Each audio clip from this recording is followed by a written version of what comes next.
परमात्मने बलभद्र सुभद्राभ्यां जगन्नाथाय ते नमः।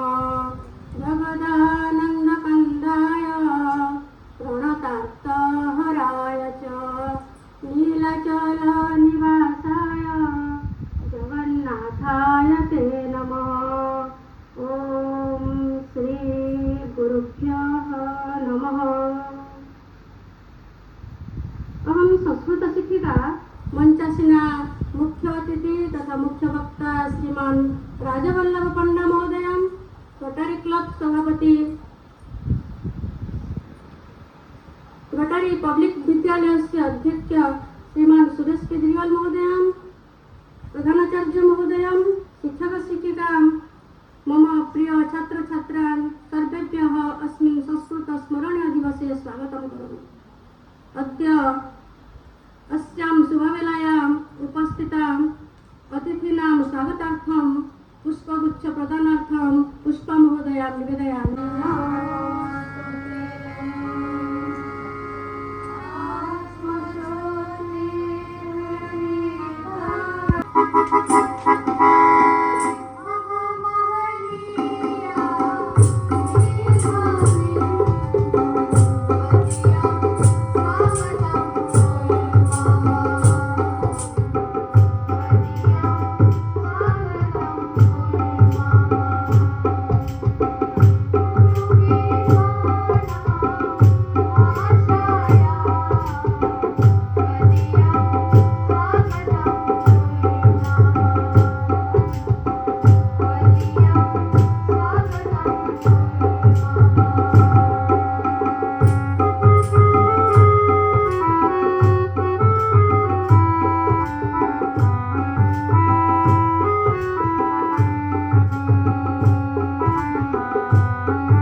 और उसके लिए हमारे जो शिक्षक हैं वो धन्यवाद के पात्र हैं, बधाई के पात्र हैं, और हमारे बच्चे जिन्होंने अपनी मेहनत के बल पर यह मुकाम हासिल किया। एक बात सिर्फ मेरे को इस समय बोलने की है कि मार्क्स लाने के लिए मार्क्स पेचिंग है, लोग संस्कृत लेते हैं, अच्छा मार्क्स आएगा, अच्छा परसेंटेज हो जाएगा और फिर हम अच्छे स्कूल में हमारा एडमिशन हो जाएगा या कॉलेज में एडमिशन हो जाएगा, वो एक अलग चैप्टर है। लेकिन संस्कृत का इम्पोर्टेंस हमारी लाइफ में, हमारे देश में, हमारे समाज में, हमारी संस्कृति में, हमारे घर में जितना होना चाहिए वो है क्या, इस बारे में हम लोगों को सोचना चाहिए। संस्कृत जैसे सब भाषा है वैसे संस्कृत भी एक भाषा है। ऐसा क्या है जो हम संस्कृत पढ़ाएं? ऐसा क्या है संस्कृत में? जैसे हिंदी, इंग्लिश, उड़िया, वैसे वो नहीं। तो संस्कृत में ऐसा क्या है जो हमारे देश को एक करके रखती? सबसे पहली बात तो है, मेरे ख्याल से संस्कृत जो है वो सभी भाषाओं की जननी है। जो भी हमारी पास भाषा है, चाहे वो हिंदी है, चाहे तमिल है, चाहे उड़िया है, चाहे बंगला है, जो भी भाषा हम लोग बोलते हैं, इन सब की जननी अगर है तो वो संस्कृत है।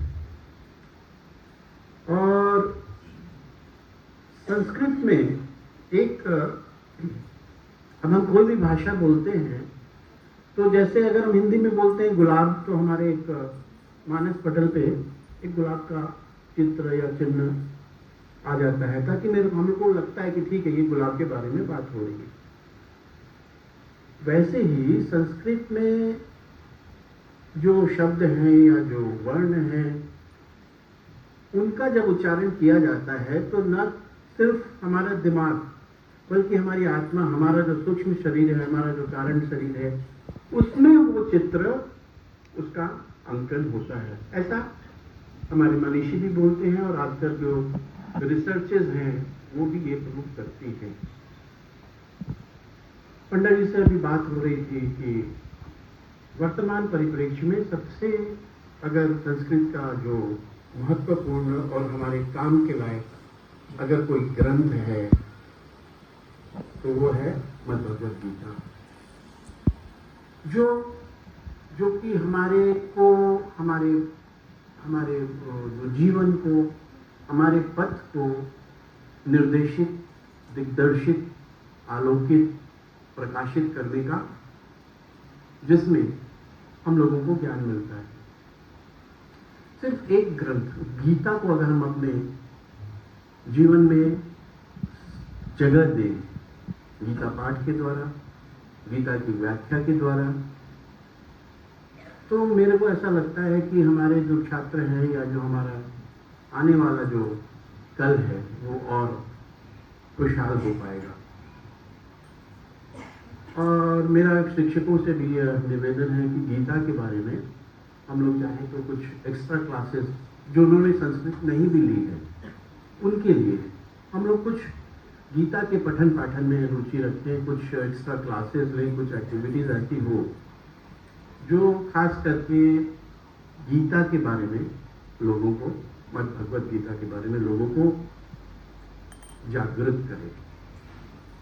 एक दो श्लोक, अब गीता दिवस, ये संस्कृत दिवस है तो मैं यहाँ बैठा था तो PDF खोल लिया मैंने, तो गीता का 12 अध्याय है भक्ति योग, उसका 2-4 श्लोक में अगर आप लोगों का परमिशन हो तो मैं कोशिश करता हूँ। भाई संस्कृत में है।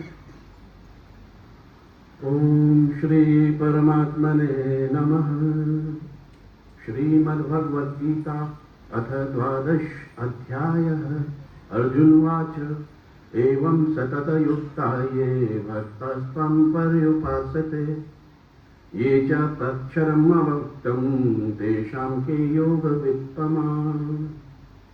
श्री भगवानुवाच मय्यावेश्य मनो ये मां नित्यभुक्ता उपासते श्रद्धया परयोपेता ते मे युक्ततमा मता ये तक्षरमनिर्देशम् अव्यक्तं पर्युपासते सर्वत्र गमचिन्त्यं च कूटस्थमचलं ध्रुवम् सन्नियम्येन्द्रियग्रामं सर्वत्र समबुद्धय ते प्राप्नुवन्ति मामेव सर्वभूतहिते रता क्लेशोऽधिकतरस्तेषाम् अव्यक्तासक्तचेतसाम् अव्यक्ता हि गतिर्दुःखं देहवद्भिरवाप्यते।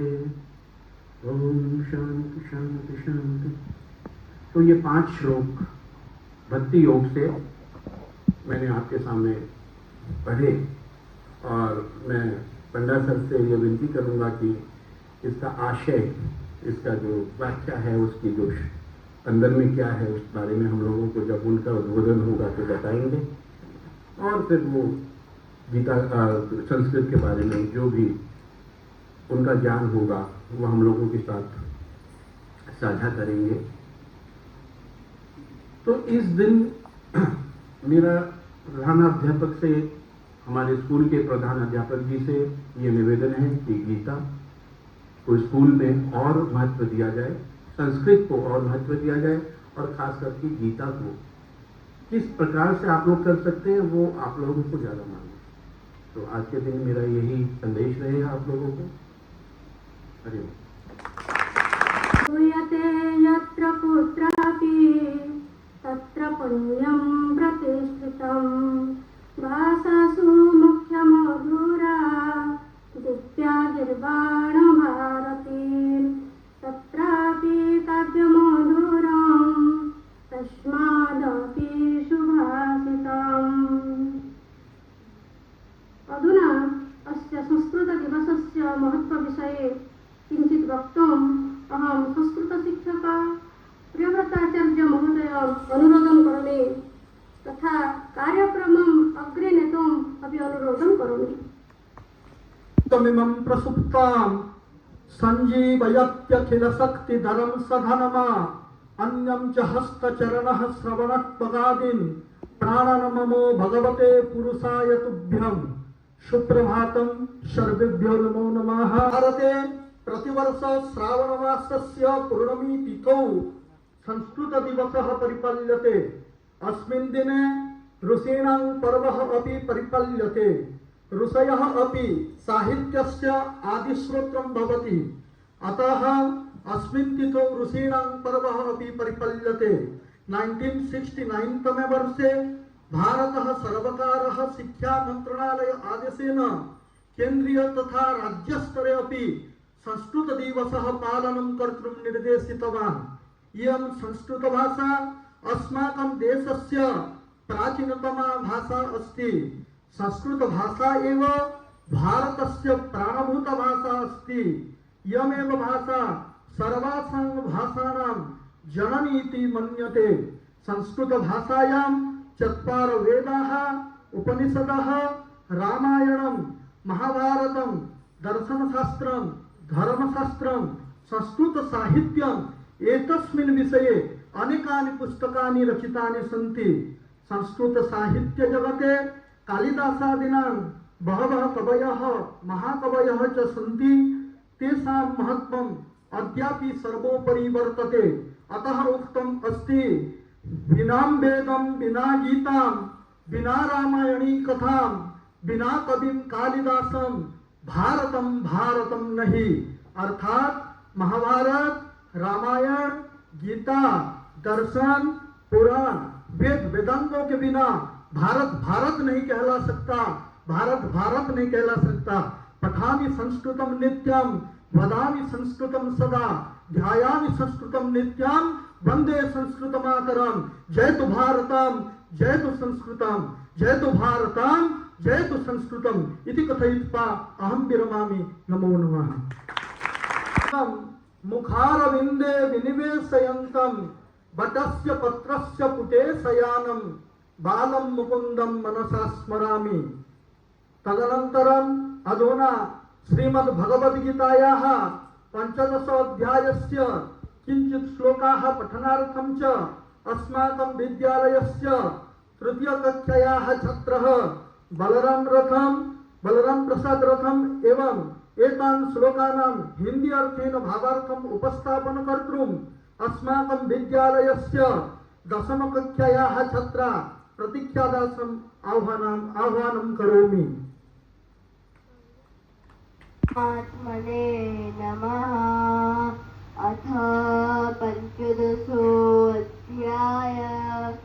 श्री भगवानुवाच ऊर्ध्वमूलमनंशाखा अस्पष्टं प्राहुरव्ययं छन्दांसि यस्य पन्नानि यस्तं वेद स वेदवि आदर्शोर्धं प्रसुता तर्षिशाखा गुणा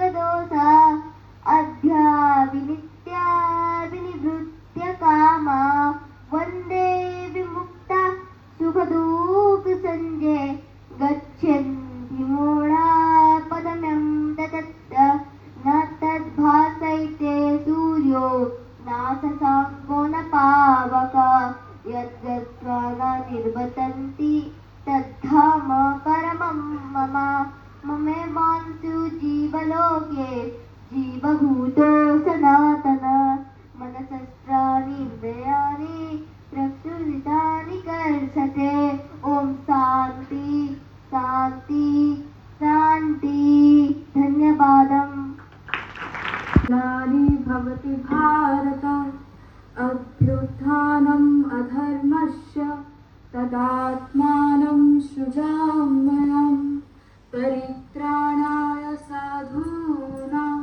विनाशाय च दुष्कृता धर्मसंस्थापनार्थाय संभवामि युगे युगे। इसी के साथ सुप्रभात। मैं प्रतीक्षा दास कक्षा 10वीं की छात्रा आज बलराम चंद्र रथ ने भागवत गीता के 15 अध्याय के 7 श्लोकों के गायन किए हैं और मैं उनके हिंदी भावार्थ को पढ़ने जा रही हूँ। भारा अर्जुन को दिए गए ज्ञान का एक महत्वपूर्ण भाग है। इसमें कृष्ण बताते हैं कि संसार एक अविनाशी वृक्ष के समान है जिसके जड़ें ऊपर परमात्मा और शाखाएं नीचे सृष्टि की ओर है। इस वृक्ष को जानने वाला वेदों का ज्ञाता है। कृष्ण स्वयं को पुरुषोत्तम बताते हैं जो इस संसार से परे है। दूसरा श्लोक, इंद्रिय विषय अश्वत्थ वृक्ष की कलियों के समान है जो व्यक्ति में शारीरिक सुखों की कामना जगाते हैं, आत्मा को भौतिक चेतना की जाल में उलझाने लगते हैं। तीसरा श्लोक, इस संसार रूपी वृक्ष का न तो कोई रूप है, न आदि है, न अंत है, न स्थिति है। इस दृढ़ मूल पीपल के वृक्ष को अनासक्ति रूपी शस्त्र से काटना चाहिए। चौथा श्लोक, उसके बाद उस परम पद को खोजना चाहिए जहाँ जाने के बाद मनुष्य फिर वापस नहीं लौटते। उस आदि पुरुष परमात्मा की शरण में जाना चाहिए जिससे यह अनादि संसार वृक्ष उत्पन्न हुआ है।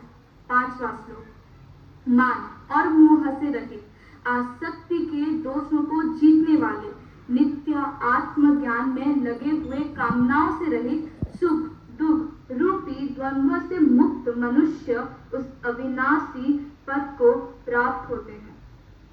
छठा श्लोक, उस परम धाम को न तो सूर्य प्रकाशित करता है, न चंद्रमा, न अग्नि। जहाँ जाकर मनुष्य फिर वापस नहीं लौटते, वह मेरा परम धाम है। सातवां श्लोक, यह सनातन जीव जो कि मेरे ही अंश है इस संसार में शरीर में स्थित होकर मन और पांचों इंद्रियों को अपनी ओर खींचता है। धन्यवाद। सम्माननीय मुख्य अतिथि महोदय, सभापति महोदय, शिक्षिका अध्यक्ष महोदय, प्रधानाचार्य महोदय तथा मम प्रिय भ्रातरः भगिनी च, अहं देशस्मिता साहू अष्टमकक्षायाः छात्रा अस्मि। अद्य अहं संस्कृतभाषायाः महत्त्वविषये वदामि। संस्कृतभाषा विश्वसाहित्येषु प्राचीनतम भाषा अस्ति। परिष्कृतं परिशुद्धं व्याकरणम् आदि दोषरहित यत् तत् संस्कृतम्।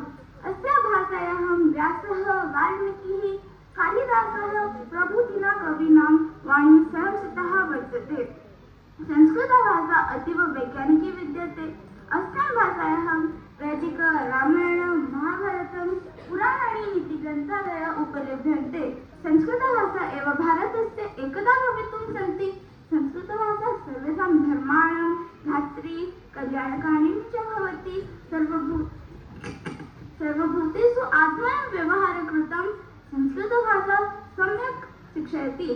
महापुरुषाणां मतिः, उत्तमजनानां वृत्तिः, सामान्यजनानां जीवनपरिश्रुतः च वर्णिताः सन्ति। अतः अस्माभिः संस्कृतं अवश्यमेव पठनीयम्। जयतु संस्कृतं, जयतु भारतं। धन्यवादः। यस्य नवमकक्षायाः छात्रा सुप्रीति भोई आह्वानं करोमि।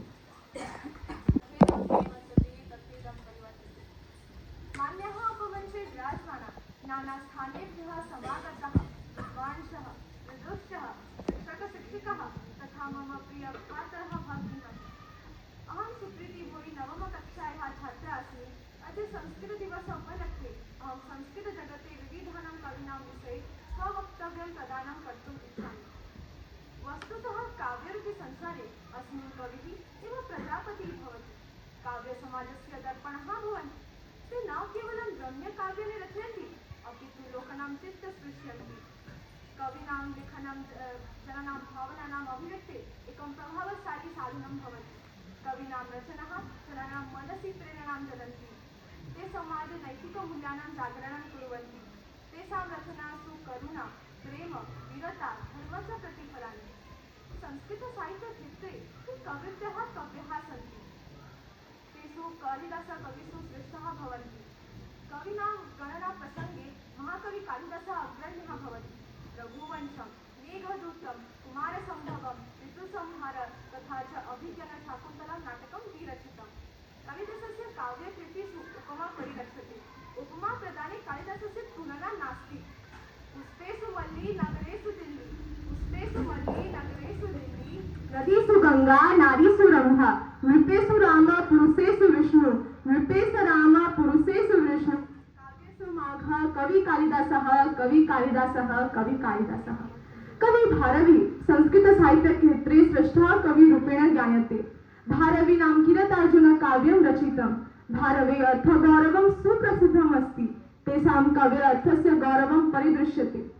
कवि दण्डिः संस्कृतपद्यसाहित्ये सुविख्यातः अस्ति। ते दशकुमारचरितमिति काव्यं विरचितं। दशकुमारचरितं कुमाराणां चरित्रं सम्यक् रूपेण कवि दण्डिनः कृतमस्ति। अस्मिन् काव्ये पदानां लालित्यम् अस्ति। पद्यसाहित्ये दशकुमारचरित्रं श्रेष्ठः काव्यं भवति। संस्कृतव्याकरणमध्ये कवि माघः अन्यतमः भवति। कवि माघेन शिशुपालवधनाटकं रचितं। परन्तु माघस्य काव्ये उपमा, पदलालित्यम्, अर्थगौरवं विरजन्ते। षष्ठसर्गे नवपलासपलाससवनपुरमिति शब्दानां संयोजनम् अतीव रमणीयं भवति। उपमा कालिदासस्य भारवे अर्थगौरवम्, उपमा कालिदासस्य भारवे अर्थगौरवम्, दण्डिनां पदलालित्यं भारवे माघे सन्ति त्रयोगुणाः, माघे सन्ति त्रयोगुणाः, माघे सन्ति त्रयोगुणाः। गीतगोविन्दस्य रचयित्वा कवि जयदेवः भवति। सरलं संस्कृतेन गीतिकाव्यमाध्यमेन गीतागोविन्दस्य रचना जनानाम् अद्य कृतं स्थानम् अस्ति। गीतगोविन्दस्य रचयित्वा कवि जयदेवः सर्वेषां प्रियं भवति। पञ्चरत्नानि इति कवयः, अतः वयं वदामः कवयराष्ट्रस्य चक्षुषे वसन्ति। तेषां लेखनं समाजस्य उन्नतम् आवश्यकम्। ते अस्माकं संस्कृते रक्षकः अपि भवन्ति। अतः उच्यते जयतु भारतं, जयतु संस्कृतं। धन्यवादः। संस्कृत संगीत गानं कर्तुं सप्तमकक्षायाः वे छात्रे साधनदेवतां प्राञ्जलपरिमितानन्दं च आह्वानं करोमि।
मंगश्रुति सुकुंडलधर रूपंगी भंगी क्षणम हे वेणुधर हे त्रिभंगी ललितम रूपम जगन्मोहनम गोवस्था परिपाल कुंज सदने पाहित त्वमेव प्रभो।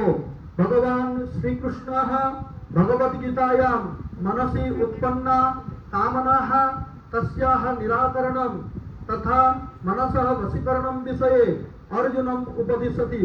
तस्मिन् विषये हिंदी अर्थेन सह श्लोकान् गानं कर्तुम् अहम् अष्टमकक्षायाः द्वे छात्रे आयुषि प्रदान स्नेहलता साहुं च आह्वानं करोमि।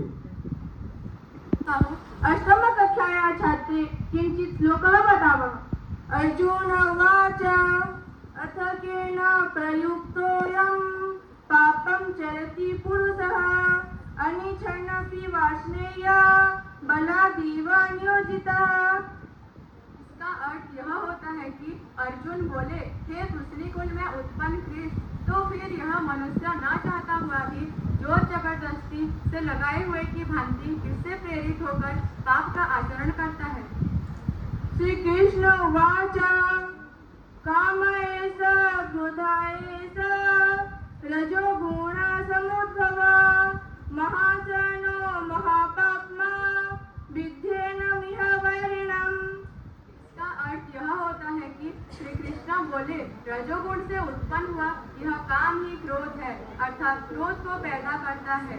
यह बहुत खाने वाला अर्थात भोगों से कभी न अघाने वाला और बड़ा पापी है।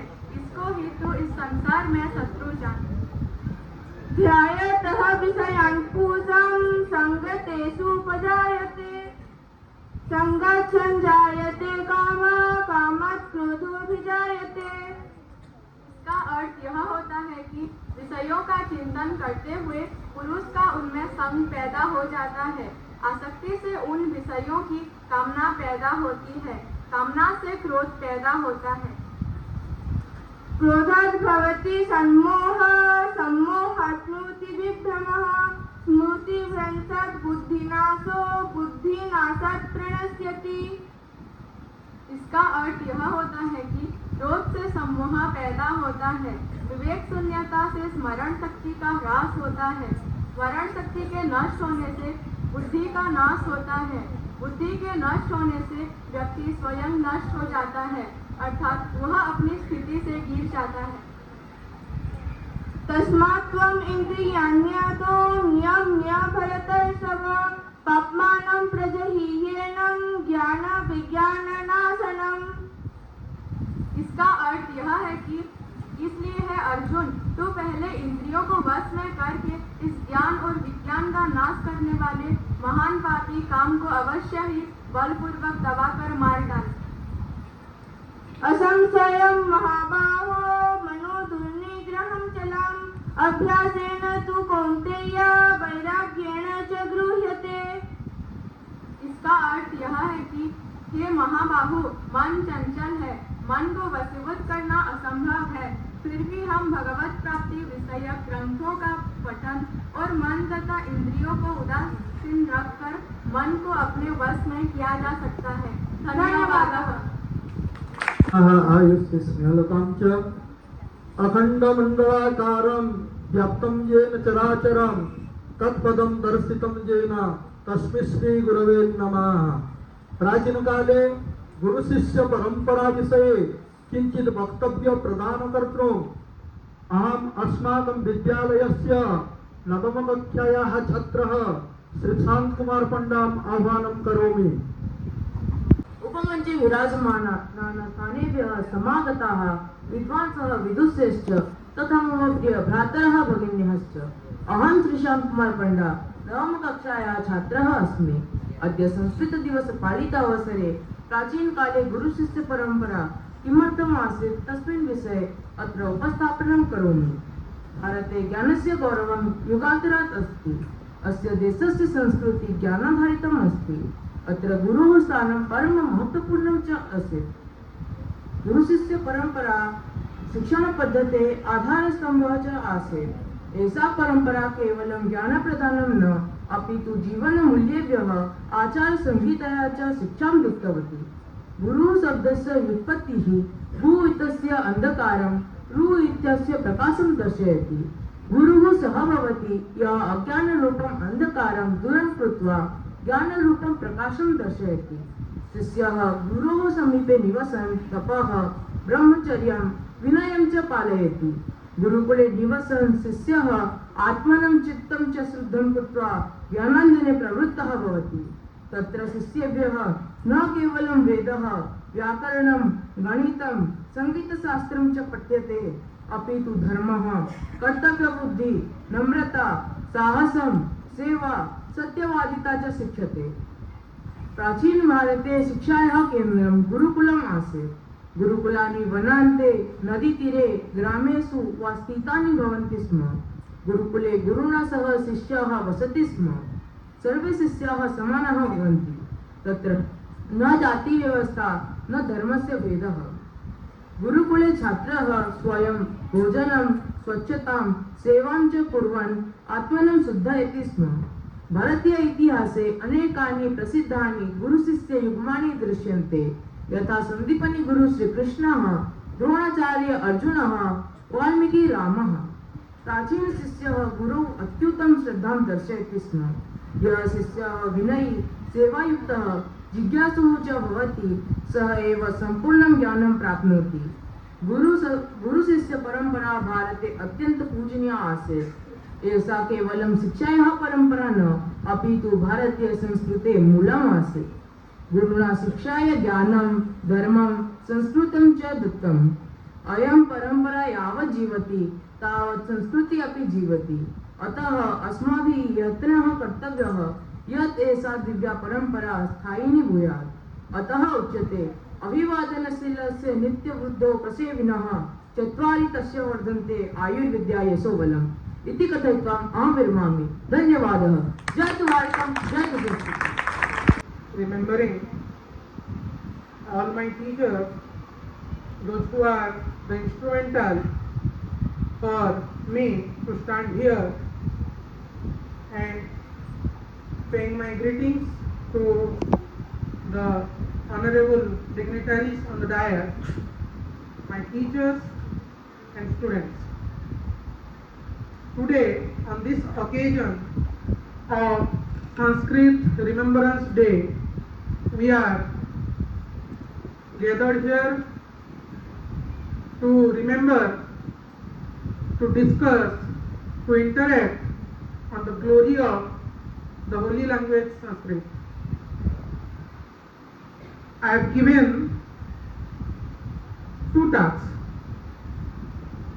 one by the chairman sir to explain the meaning of few verses of the Bhakti Yoga, and to talk on the glory of Sanskrit and how we can progress in the field of Sanskrit. So, since 2020, the government introduced the National Education Policy. We are listening about Indian knowledge system. Prior to that, this phrase was not so popular. But at present, the phrase or the term Indian knowledge system is much popular, much trending, and getting attention all over the world, not only in India but throughout the world. So what is this Indian knowledge system? And most of the scholars, experienced scholars, are not happy with this term Indian knowledge system, but when they are talking in English, they are using the term Bharatiya Gyan Parampara. They are very much upset with this Indian knowledge system, but while talking about Indian knowledge system, we must use the word or the phrase Bharatiya Gyan Parampara. And to know this Bharatiya Gyan Parampara, our basic requirement is the knowledge of Sanskrit. Otherwise, we cannot understand the need, the glory, the application of the Bharatiya Gyana Parampara. So to know this, what is Bharatiya Gyan Parampara, what was the component or the purpose of knowledge in the Bharatiya Gyan Parampara, and how to apply it, we must equip ourselves with the knowledge of Sanskrit, basic knowledge. शब्दों का, ज्ञान का जो साधन होना चाहिए हमारे पास, वो अगर नहीं होगा तो हम भारतीय ज्ञान परंपरा को नहीं समझ पाएंगे। तो इसके लिए हमको संस्कृत पढ़ना जरूरी है। जैसे संस्कृत क्या है, संस्कृत में क्या काम हुआ है, ये तो हर साल सुन रहे हैं, लेकिन आगे क्या, what is our role? And present day India is demanding that all should integrate भारतीय ज्ञान परंपरा इन देयर रेस्पेक्टिव फील्ड। आप डॉक्टर बनो, आपको आयुर्वेद को ही प्रमोट करना है, आप इंजीनियर बनो, भारतीय स्थापत्य कला को आपको अपने कला में प्रदर्शित करना है, आप शिक्षक बनो। अगर आप अभी देखोगे जो करिकुलम फ्रेमवर्क आया है, देखे हो? कितने लोगों ने देखा है बताओ? As a student national curriculum framework जो आया है स्कूल एजुकेशन के लिए, कितने लोगों ने देखा है? कोई नहीं देखा। क्यों? तो पिछले 2 साल पहले हम आए थे तो वहां भी एक टास्क दिए थे, I hope you have done that. इस साल का टास्क है आपको नेशनल करिकुलम फ्रेमवर्क पढ़ना है, भले ही वो टीचर्स के लिए हो, क्योंकि वो आपको एक नॉलेज देगा कि देश आपसे क्या चाहता है। अगर आप में से कोई टीचर बनना चाहता है तो आगे कैसे टेक्स्ट बुक आपको पढ़ाना है, उसके लिए आपको एक्स्ट्रा नॉलेज गेन करना होगा, नहीं तो नहीं हो पाएगा। तो छोटा सा एग्जांपल दे रहा हूँ, मैथमेटिक्स एजुकेशन के अगर देखा जाए, जैसे हम मैथमेटिक्स एजुकेशन पर रिसर्च कर रहे हैं, इंटीग्रेटिंग इंडियन नॉलेज सिस्टम तो मैथमेटिक्स एजुकेशन, तो उसमें करिकुलम फ्रेमवर्क में ये दिया गया है कि नया टेक्स्ट बुक जो आएगा उसमें पिथागोरस थ्योरम नहीं पढ़ाया जाएगा, उसमें बोधायन सूत्र पढ़ाया जाएगा।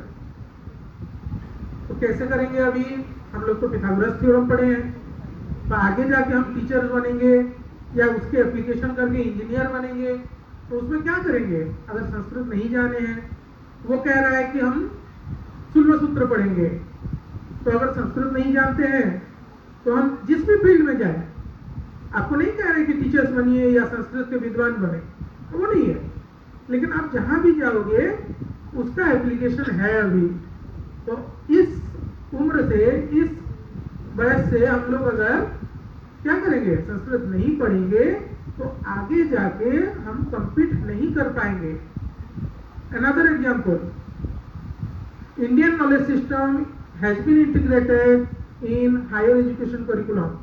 वो चाहे 12th क्लास का टेक्स्ट बुक हो, चाहे वो इंजीनियरिंग का टेक्स्ट बुक हो, चाहे वो टीचर एजुकेशन का करिकुलम हो, हर जगह पर आपको integration of Indian knowledge system मिलेगा अभी। तो इतने साल तो 8-10 साल हम स्कूल में जो पुराना सिस्टम था उसे पढ़ के तो आगे आ गए, 100 से 100 मार्क भी ला रहे हैं सारे सब्जेक्ट में, कोई समस्या नहीं है, बहुत खुशी की बात है। लेकिन उसके बाद क्या, वो मार्क डिजिट्स क्या करेंगे अगर नॉलेज नहीं है? रट्टा लगा के तो ले आएंगे मार्क्स, लेकिन रट्टा लगाना नहीं पड़ता है जब आप संस्कृत पढ़ोगे।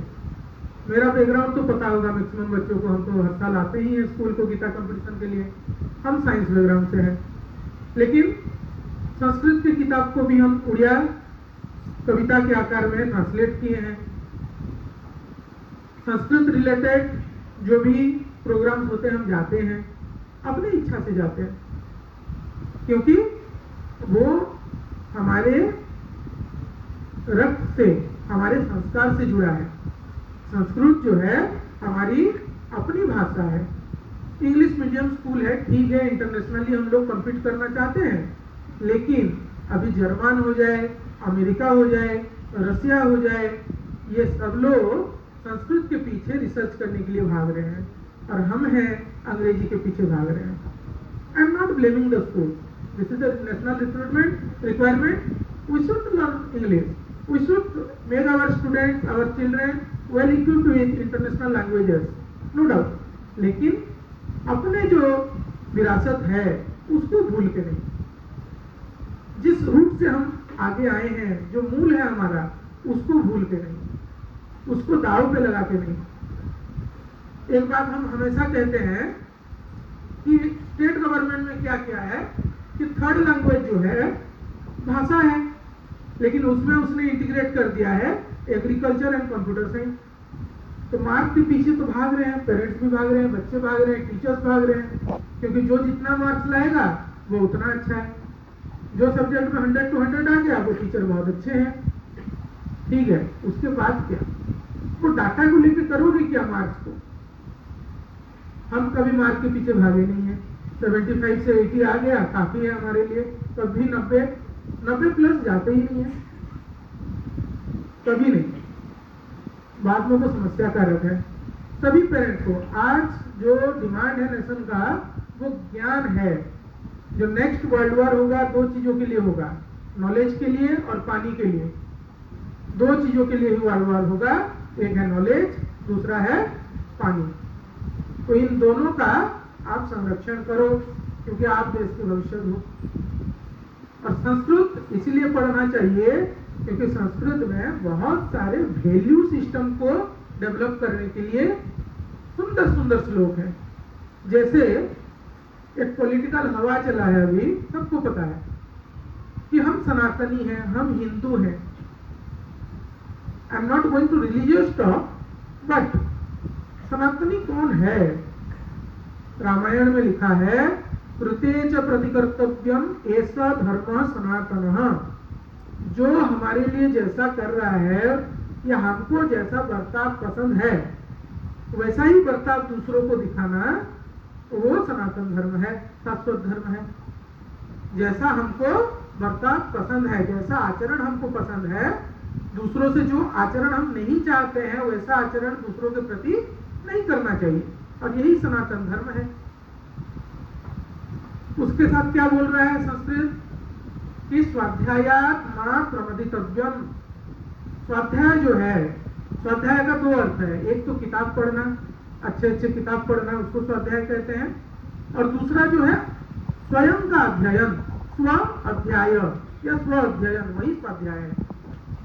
तो खुद को जानना, और कैसे जानना कि किताब पढ़ के। दूसरों का किताब पढ़ के हम खुद को कैसे जानेंगे? जब हम बायोग्राफी पढ़ रहे हैं, किसी का जीवन चरित्र पढ़ रहे हैं, जैसे मान लो रामायण पढ़ रहे हैं, तो रामायण के थ्रू हम राम जी का, भरत जी का, लक्ष्मण का और शत्रुघ्न जी का, सीता माता का, ये सबका चरित्र पढ़ रहे हैं। तो उनमें से कौन सा चरित्र हमारे अंदर रिफ्लेक्ट हो रहा है, कौन सा गलत चरित्र हमारे अंदर रिफ्लेक्ट हो रहा है, तो उसको सुधारना है।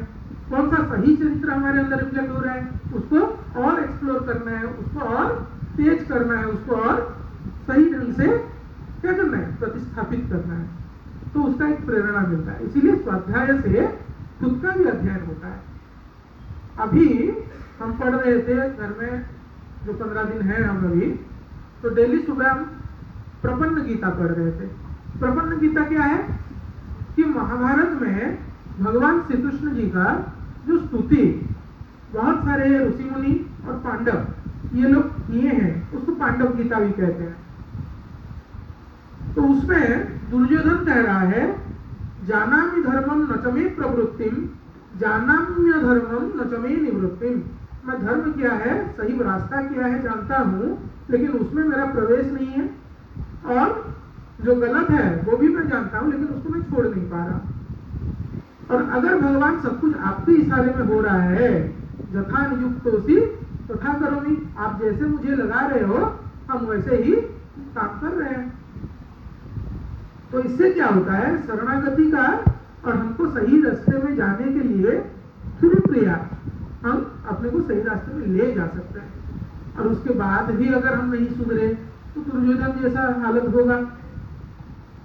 लेकिन जब हम पांडवों के जैसा बर्ताव करेंगे, पांडव शब्द पंडा शब्द से आया है, जो मेरा सरनेम है, ठीक है। पंडा शब्द का अर्थ क्या है, ज्ञान। जो ज्ञानी है वही पांडव है। और वो जब भगवान श्री कृष्ण के चरण में शरणापन्न हो जाते हैं, यत्र योगेश्वरः कृष्णो यत्र पार्थो धनुर्धरः तत्र श्री विजयो भूते ध्रुवानीतिर्मतिर्मम। जहाँ कृष्ण जी के जैसे आचार्य मिल जाते हैं। आचरण सिद्ध आचार्य, जो शास्त्रोचित बर्ताव करते हैं वही आचार्य हैं। लेकिन आजकल आचार्य तो मिलते नहीं है, शिक्षक के शिक्षा देने में ही सीमित रह गए। तो आगे हम लोग जैसे आचार्य हो पाएंगे वैसे ही जिस फील्ड में भी जाएंगे, जैसे पहले ही कहा था मैंने कि आप मेडिकल पढ़ेंगे तो मेडिकल कॉलेज में भी तो प्रोफेसर बन सकते हैं, या फिर अपने प्रैक्टिस के जरिए डॉक्टर्स बनेंगे तो अपने प्रैक्टिस के जरिए भी आप समाज के लिए उदाहरण बन सकते हैं। आप इंजीनियर बने तो उसमें करप्शन मत करिए, भ्रष्टाचार मत करिए, जितना जितना सामान उसमें मिलना चाहिए उसी कंपोजिशन में सामान डाल के अपने पॉकेट की चिंता मत करके देश की चिंता करके काम करिए, तो सदाचार बनेंगे। और सदाचारी बनने से ही हम भारत को भारत के हिसाब से स्थापित कर सकते हैं। भा शब्द का अर्थ क्या है? ज्ञान। रथ शब्द का अर्थ है टू एंगेज, और जो एंगेज है उसमें नियुक्त है, रथ है, तो पठन रथ, अध्ययन रथ कहते हैं ना, वैसे ही भा मतलब शोभा और भा मतलब ज्ञान, उसमें जो लगा हुआ है वही भारत है। तो भारत का अभी चेयरमैन सर जी से बात हो रही थी कि हमारी जो विद्या है अभी वो अर्थकरी विद्या हो गई है, ज्ञानकरी नहीं रही।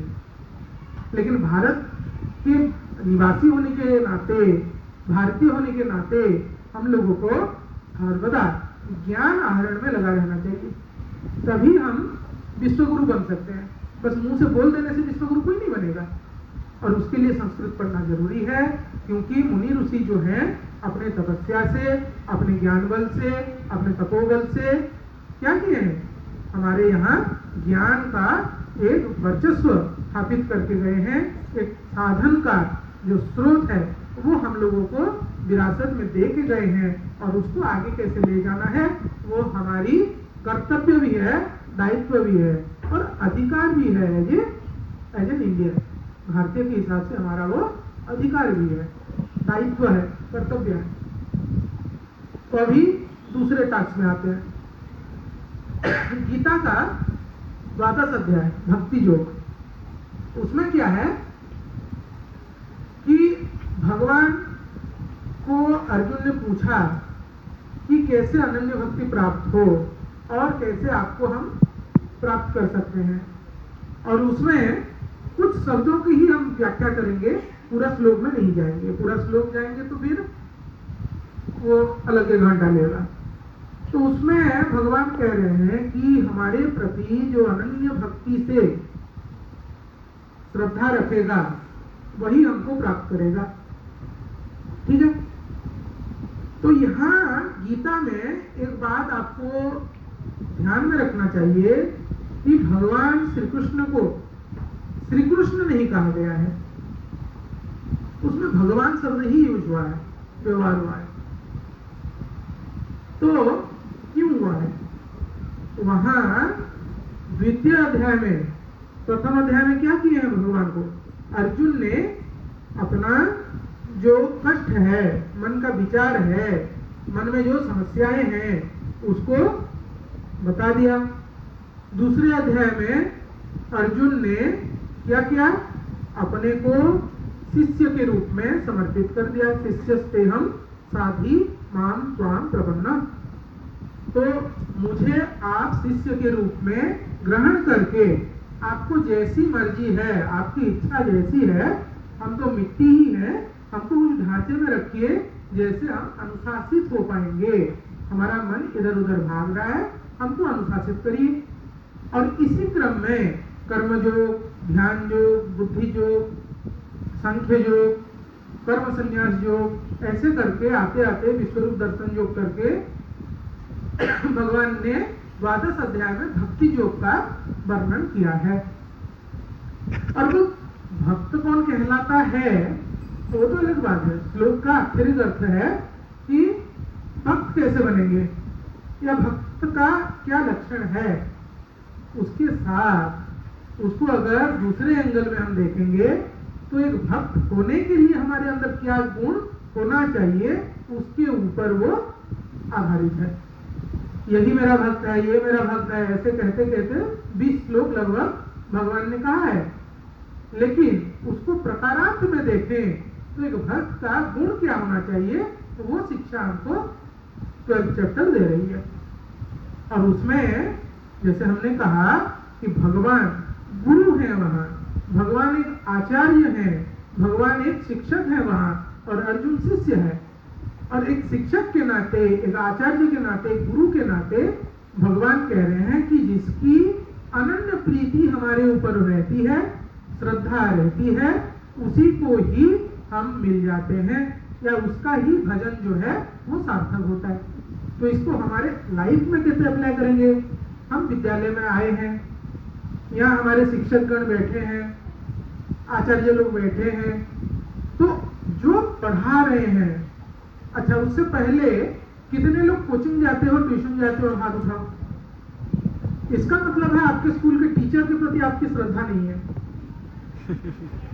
क्योंकि उनके ऊपर विश्वास नहीं होने के कारण आप फिर एक्स्ट्रा पैसा खर्चा कर रहे हो। ठीक है, ये सच बात है। स्कूल में भरोसा ना होने के कारण आप ट्यूशन कोचिंग जाते हैं। अगर स्कूल की पढ़ाई के ऊपर विश्वास होता तो आपको एक्स्ट्रा टाइम देना नहीं है, उस समय आप अपने क्रिएटिविटी को ध्यान दीजिए। अभी जैसे हम यहाँ आए हैं बनारस से, कितना किलोमीटर है? 900 या 1100 कुछ किलोमीटर है, उतने दूर से आए हैं। कल फिर जाएंगे, और कल जाने के लिए वहाँ का कुछ प्रकरण जो टास्क लेके आए थे उसको कंप्लीट करने के लिए हम सुबह 5:10 तक सोए नहीं थे। 5:10 को सोए, 6 साढ़े 6 तक उठ गए हम। उसके बाद यहाँ आ गए, नहा धो के पूजा करके। तो आपके लिए हम इतना कष्ट किए, लेकिन कुछ बच्चे हो जो बातचीत कर रहे हो। नहीं, हम बुरा नहीं बोल रहे हैं, बट हमको कैसे अपने को कंट्रोल करना है, उसी बात पर बात कर रहे हैं। बच्चे हैं तो चंचल होंगे ही, ये तो स्वभाव है बच्चों का। लेकिन चंचलम ही मनः कृष्ण प्रमाथि बलवत्तुरम, 6ठे अध्याय में भगवान को अर्जुन पूछ रहे हैं, और भगवान वहां कह रहे हैं कि अभ्यास वैराग्याभ्याम तद निरोध, या अभ्यास और वैराग्य। वैराग्य किससे?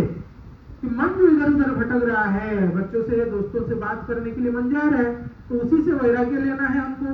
कि यहाँ क्लास में हम अगर 1 घंटा या आधा घंटा पढ़ने के लिए बैठे हैं, तो हमको आधा घंटा किसी से बात नहीं करना है, और हमको टीचर को सुनना है। मैं यहाँ का टॉप के बारे में नहीं कर रहा हूँ, हम रेगुलर क्लास की बात कर रहे हैं। अगर वैसी श्रद्धा हो जाए तो 2 अध्याय या 4 अध्याय में जैसे भगवान कहे, श्रद्धावान लभते ज्ञानम, जिसके अंदर श्रद्धा होगी वही ज्ञान प्राप्त करेगा, नहीं तो नहीं कर पाएगा। और उसी को रामचरितमानस में भी भगवान तुलसीदास कह रहे हैं कि जो श्रद्धा और विश्वास के साथ रहेगा वही शास्त्र को समझ पाएगा। और हमारे स्कूल में शास्त्र क्या है? हमारे गणित पुस्तक, हमारे विज्ञान की पुस्तक, हमारे सोशल साइंस की पुस्तक, यही सब हमारे लिए शास्त्र है अभी छात्र जीवन में। तो उसको अगर समझना है, जो टीचर पढ़ा रहे हैं उसके प्रति अनन्य श्रद्धा के साथ पढ़ना होगा, तभी आपके जीवन में सफलता आएगी। यही जो 5 श्लोक चेयरमैन सर यहाँ आवृत्त किए थे, उच्चारण किए थे, उसी का सारांश यही एक सेंटेंस में हमने कह दिया कि अगर शिक्षक के प्रति आपके मन में अनन्य श्रद्धा है, टीचर जो पढ़ा रहे हैं आप उसको अटल बैठ के, मन को अविचल रख के, ध्यान एकाग्रित करके सुन रहे हैं और उसको चिंतन मनन करते रहते हैं, तभी आपको अपने अपने सब्जेक्ट में सफलता मिलेगी। और आगे वो कह रहे हैं कि वो मेरे ही स्वभाव को प्राप्त होता है। इसका मतलब क्या है? आप उस सब्जेक्ट में एक्सपर्टाइज लाभ करके या प्राप्त करके आप फ्यूचर में वही सब्जेक्ट के एक्सपर्ट बनोगे, तो आप भी एक गुरु बन जाओगे। तो यही है उस 5 श्लोक का सारांश, और हम आशा करते हैं कि आप उसको व्यवहार करेंगे। और एक छोटा सा एग्जाम्पल देके हमारा वक्तव्य हम रखेंगे। कटिपयादि सूत्र किसको पता है? आज के जमाने में programming and coding is the most trending for school children, और एनईपी और एनसीएफ भी कह रहा है कि बच्चों को प्रोग्रामिंग सीखना चाहिए। तो भारतीय ज्ञान परंपरा में और संस्कृत अध्ययन में कटिपयादि सूत्र एक है, जो आपके लिए होमवर्क देके हम जा रहे हैं। आप घर जाके उसको सर्च करिएगा, और गणित के शिक्षक अगर हैं संस्कृत शिक्षक के साथ मिल के इसको थोड़ा अध्ययन करके नेक्स्ट ईयर बच्चों के लिए कुछ प्रोग्रामिंग क्लास रखिए, जैसे कटपयादि सूत्र को व्यवहार करके बच्चे अल्फाबेट को न्यूमेरिक में कन्वर्ट कर सकते हैं, नंबर्स को अल्फाबेट में कन्वर्ट कर सकते हैं। तो यही सूत्र को लेके एक श्लोक है महाभारत का जिससे पाए का वैल्यू निकलता है। And how it comes, it is homework for you. वो कैसे निकलता है, आप गूगल में अवेलेबल है, आप सर्च करो और उसको पढ़ो और अपने अपने नाम का न्यूमेरिकल वैल्यू निकालो, उससे अपने अपने नाम का न्यूमेरिकल वैल्यू निकालो। तो वैसे करते करते थोड़ा बहुत प्रैक्टिस कर लोगे तो वो आपको आ जाएगा, ज्यादा कष्ट नहीं है उसमें। दूसरी बात है, जैसे चेयरमैन सर हमको यहाँ प्रस्ताव दिए हैं स्कूल को कि गीता कैसे हम इंक्लूड करें अपने करिकुलम में एक्स्ट्रा क्लासेस के थ्रू।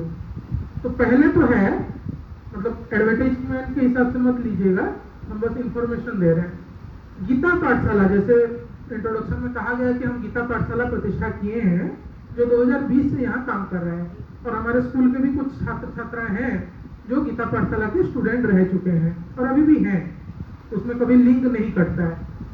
कोविड के बाद वो क्लासेस बंद हो गए, लेकिन कंपटीशन, गीता कंपटीशन चालू है और हमारे स्कूल में ही भेनू होता है, आप लोगों को पता होगा। तो गीता पाठशाला ने आज से ठीक 555 या 552 दिन से पहले एक इनिशिएटिव लिया कि डेली हम आधा मिनट भगवत गीता को देंगे सुबह 6 बजे, और YouTube चैनल एक हम ओपन करके वहाँ सुबह 6 बजे गीता का एक एक श्लोक हम पोस्ट कर रहे हैं, जो कि 23 सेकंड से लेकर 30 सेकंड के बीच ही रहता है। तो उतना समय तो 24 घंटे से दे सकते हैं, मोबाइल में गप्पे लगाने में तो खर्चा हो ही जाता है। तो जो 3-4 मिनट जीवन का निकाल के 24 घंटे से आप 3-4 बार उसको अगर सुन लो तो वो श्लोक आपका कंठस्थ भी हो जाएगा, और वो जैसे आपको अच्छा लगे तो बच्चों की आवाज में ही, बच्चों की ध्वनि में ही किया गया है। तो उसमें संस्कृत टीचर है हमारे ग्रुप में, तो उनको भी मैं अनुरोध करूंगा कि स्कूल ग्रुप में भी वो पोस्ट करें ताकि बच्चे जाने, सीखें, पेरेंट्स भी इनिशिएटिव लें, और उसको फिर होमवर्क दिया जाए बच्चों को कि एक एक श्लोक पर्टिकुलर क्लास में रोल नंबर वाइज डिवाइड कर दीजिए, और वीकली या फिर डिवाइड करके प्रेयर क्लास में एक श्लोक अर्थ के साथ उसको बच्चे पाठ करें। उसी हिसाब से हम गीता के प्रति बच्चों का अवेयरनेस भी क्रिएट कर सकते हैं। और जो रहा एक्स्ट्रा क्लास की बात, मैं यहाँ प्रोमिस करता हूँ गीता पाठशाला से अगर कोई भी सहायता बच्चों को गीता पढ़ाने के लिए जरूरत हो तो हम लोग हमेशा आपके साथ खड़े हैं। तो in collaboration with Gita Pathshala we can teach Bhagavad Gita and its practical application to our students including parents. तो ये इनिशिएटिव हम कोलैबोरेटिवली रोटरी क्लब के साथ गीता पाठशाला का कोलैबोरेट करके स्कूल्स में कर सकते हैं, इंक्लूडिंग टीचर ट्रेनिंग प्रोग्राम हो गया या जो भी है, पेरेंट्स को वर्कशॉप के माध्यम से हो, स्कूल है ही हमारे पास, वेन्यू है, तो हम लोग इन फ्यूचर ये सब प्लान कर सकते हैं कोलैबोरेटिव वे में। और इसी हिसाब से आप ज्यादा कुछ नहीं, भगवद गीता ही पढ़ो, उसमें सब कुछ आ जाता है, संस्कृत के व्याकरण आ जाएंगे, संस्कृत के वाक्य गठन आ जाएंगे और सब कुछ आ जाएगा। और दूसरी बात है, संस्कृत अगर अच्छा करना है तो सीधा बैठने की अभ्यास करो। टेढ़ा बैठोगे तो ब्रेन को, ये बार हर बार कहते हैं और हर बार आप भूलते हो, ब्रेन को ऑक्सीजन चाहिए, oxygen is the nutrition of brain. तो सीधा बैठोगे तो ऑक्सीजन फ्लो सही रहेगा और स्मृति शक्ति बढ़ेगा। और इन्हीं शब्दों के साथ हम अपना वक्तव्य को विराम देते हैं। वेदर जो है साथ नहीं देगी शायद, पता चल रहा है, तो उसी हिसाब से हम आगे बढ़ते हैं कार्यक्रम में। सब लोग सीधा होकर बैठिए, जो हम कहेंगे उसको रिपीट करना। यत्र योगेश्वरः कृष्णः यत्र पार्थो धनुर्धरः तत्र श्रीविजयो भूतिर् ध्रुवानीतिर्मतिर्मम। Thank you. विद्यालयस्य शिक्षिका अनिता बड़ई महोदयान् आह्वानं करोमि।